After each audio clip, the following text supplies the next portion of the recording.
fɛn min ka jan ni sigili manamɔgɔ e k'e lajɛ cɛ min menace est-ce que cɛ ye ya han muso ko t'i la o i y'a masɔrɔ de fɛn tɛ sa sɔrɔ est-ce que i y'a faamuya i bɛ ci fɔ Dudu ɲinɛ ko Aruna tɛ min kɛ a ko kɛ a ka taa ci fɛ a ka muso ko ye sinon Bala ka muso n'o ye Eliza ye an tilalo ko la pewu o furusiri yɛrɛ dɔgɔkun wɛrɛ furusiri kɛla furunafolo sarala a banna pewu.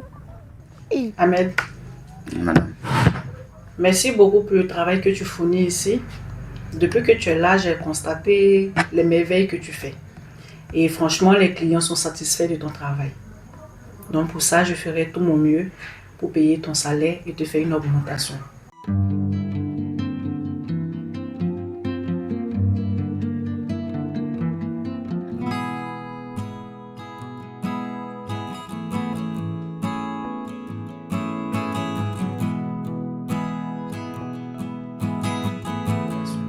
Merci bien pour le travail et continue comme ça. Madame, merci beaucoup, merci beaucoup. En tout cas, depuis que je suis là, j'ai vu comment tout fonctionne ici. Je vais faire le tout possible aussi pour que ça puisse bien marcher encore. Madame, merci encore pour la confiance que vous avez pour moi.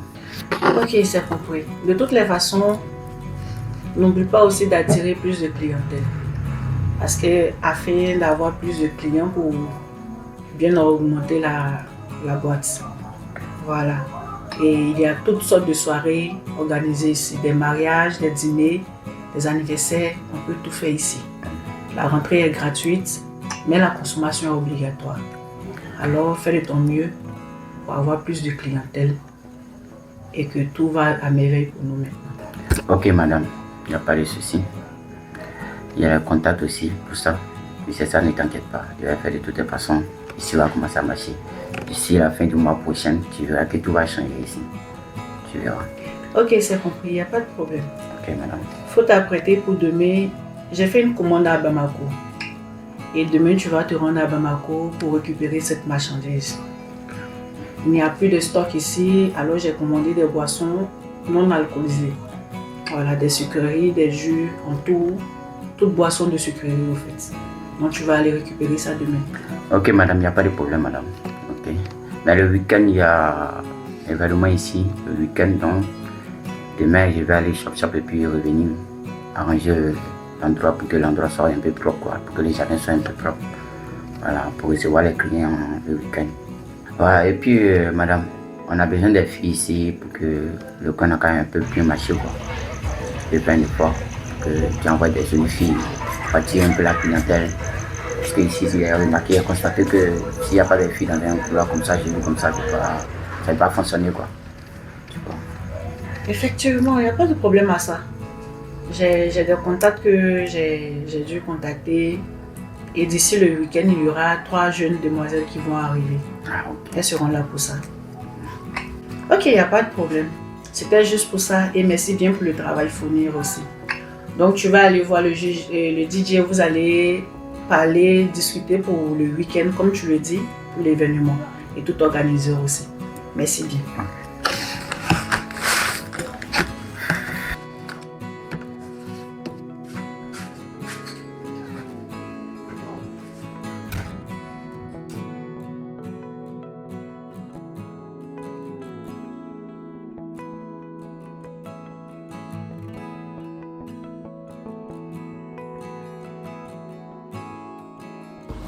Bala, ini nisojala kui.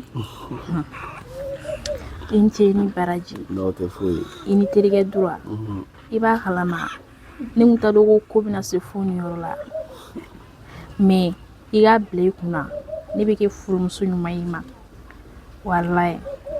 Tilmage ni konta na yere de.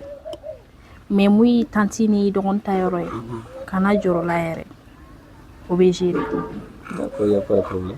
Écoute, Elisa, il y a qui l'a tiré. Ne dit choisi qui veut que les moussoui. Faut y là, ou aller calati ou rachi. Il y a famille. Ok, yame. Voilà. Ayo Bala. Nyame problème free tala ni côté. Mais oh, et tanti kuna musodo yini ga di magotisha. Balo ko mina geto di. Elisa. Oui, ne tanti ko de abulu. Bala. O y'a kungo de. N y'a fɔ a ye diɲɛ muso muso ka d'a ye a k'o ɲini nka e de bɛ kɛ ne furumuso ye ne b'e de ta ne tɛ Tisha in yɛrɛ dɔn donc i hakili latigɛ Tisha ko la ne bamuso tanti ka mɔgɔ ye ne de don le reste là moi je m'en fous i y'a faamu i ka furusiri bɛ kɛ sisan i bɛ don so un point deux traits. O ye ni ko ten ni ŋa kuma mɛn. Problème t'a la. Fifi. Fifi. Fifi. Ha.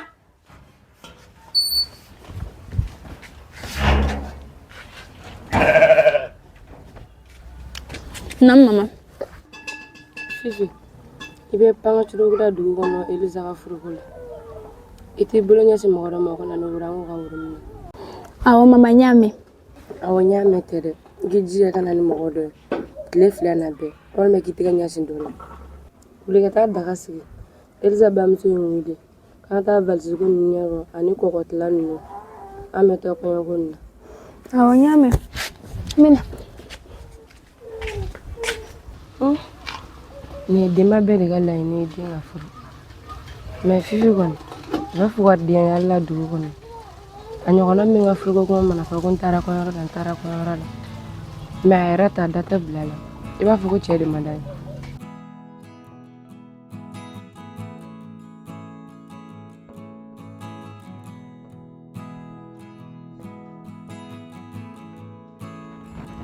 Elisa. I ka furusiri ko k'a bɛ da la sisan. Wallahi daga wuli. Bala kɛla hɔrɔn ye koyi. I ni yɛrɛ cɛ dɔ i yɛrɛ kɔni b'a bɛɛ kalama. An tun ka. A tɛ se ka ɲɛnabɔ. Ne kɔni bɛ mun f'i ɲɛna Bala nɔgɔ cɛ ka dɔgɔ dɛ mais ne bɛna conseil min d'i ma i hakili to a la ko kɛra nin ko nin kɔnɔ a ma kɛ k'i to sunɔgɔ la bɛɛ i yɛrɛ ɲɛna n bɛ mun f'i ɲɛna i k'i muɲu i ka sabali parce que ne ɲɛ bɛ fɛn dɔ natɔla la e ɲɛ t'o la fɔlɔ. Fifi i ma fosi de fɔ ni tiɲɛ tɛ ne bɛ nin bɛɛ kalama ne bɛna taa don mun na ne yɛrɛ b'a dɔn Bala ka furuko in e yɛrɛ kɔni b'a bɛɛ kalama ko n tɛ den sɔrɔ ko a fɛnɛ ko n tɛ den sɔrɔ muso ye Bala tanti tɛ ne fɛ a dɔgɔmuso tɛ ne fɛ fɛn jumɛn de tɛmɛ a b'o furu kɔnɔ sisan nɔ ko ne tɛna n sigi nin ye. I ye tiɲɛ fɔ ni yɛrɛ y'o miiriya sɔrɔ ka ban o y'a nɔgɔya de o tuma na a ka Tisha lablanche ko min kɛra cogo di mun y'a mɛn wagati dɔ la k'a tanti tun bɛ ka a sugusuga la n yɛrɛ Bala ko de don kamalenkɔrɔ filankila don dɛ. An daga wuli a ka Tisha ko ye ni Bala yɛrɛ bɔra kuma la o don na Tisha ka kuma la o don na e ni daga wuli i b'a kalama ni Bala yɛrɛ ka kuma dɔw kun tɛ nin ma ne yɛrɛ kun na tila ne la furuko in na a ka Tisha bɛ yen nɔ mais i b'a kalama ne yɛrɛ ma deli ka Tisha ni yan. Daga wuli hali ni mɔgɔ min i ka bon i ka ja wa i dafalen bɛɛ k'a fɔ ko e yɛrɛ ma ko dɔ kɛ Bala la a bɛ bali de la. Daga wuli wallahi ma fosi kɛ Bala la i b'a kalama musoya tagara yen sinon ma fosi de kɛ Bala la ne ko Fifi ye i bamuso yɛrɛ kun tora ka kuma fɔ ne ɲɛna ne ko a ko bɛ cogo di. An to kuma bila yan an kana wuli ɲɔgɔn na yan. Fifi an tɛ ni kuma bila tantɔ dɛ cɛ min kan k'i furu ani mun man kan tɛ k'i furu e Fifi e b'o dɔn i tɛ denmisɛnnin wɛrɛ ye sinon an bɛɛ b'a dɔn ko Dura ye mɔgɔ ɲɛnama ye ka tɛmɛ i ka bolobara in kan Fifi n'a to nin kɔrɔ don min na i kelen b'a cɛ an ta ye ladilikan dɔrɔn de. O ne kelen kungo de aw y'a da b'o la ne yɛrɛ b'o gérer cogo min ka di ne ye o bɛ ne arranger cogo min na ne yɛrɛ b'o kɛ ten tɔ. Fifi nin bolobara in tɛ yan n'a y'a don i da yan don o don n bɛ mun f'i ɲɛna est-ce que e ɲɛ bɛ nin na est-ce que e ɲɛ bɛ nin na nin yɛrɛ kɔgɔ cogo nin na kɛ Fifi n bɛ mun f'i ɲɛna i hakili to i yɛrɛ la dɔrɔn o dɔrɔn de ka ɲi. N y'a mɛn.